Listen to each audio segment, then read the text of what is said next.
السلام علیکم ناظرین، ARM نیوز میں خوش آمدید۔ ناظرین، پاکستان ریلوے نے جزوی طور پر اپنے آپریشن کو بحال کرنے کا اعلان کر دیا ہے، لیکن چند شرائط کے ساتھ۔ آئیے آپ کو بتاتے ہیں کہ وہ شرائط کیا ہیں۔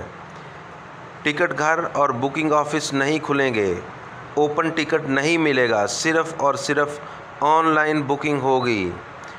دوسری، ٹرین روانگی سے 24 گھنٹے پہلے بکنگ بند ہو جائے گی، اس لیے آپ کو 24 گھنٹے سے پہلے بکنگ کروانی لازمی ہوگی۔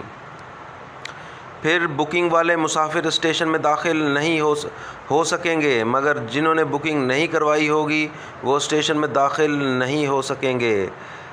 ناظرین، اب مسافر اپنے ماسک، صابن، دستانے ساتھ لے کر آئیں گے۔ یہ 3 چیزیں ساتھ لے کر آنا ضروری ہوگا، ورنہ ٹرین میں سفر کی اجازت نہیں ہوگی۔ پھر ناظرین، کھانے کا سامان ساتھ لے کر آئیں گے۔ اسٹیشن پر کوئی اسٹال وغیرہ نہیں کھلا ہوگا۔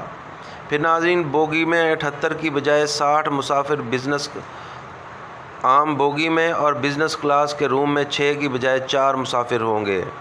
پھر ناظرین، موبائل سے ٹکٹ والا میسج خود آپ نکال کر گارڈ کو دکھائیں گے یا عملے کو، وہ آپ کے موبائل کو ہاتھ نہیں لگائے گا۔ پھر ناظرین، اسٹیشن پر یا ٹرین کے اندر کسی بھی مسافر کا کرونا ٹیسٹ مثبت آیا تو اسے فوراً قرنطینہ کوچ میں منتقل کر دیا جائے گا۔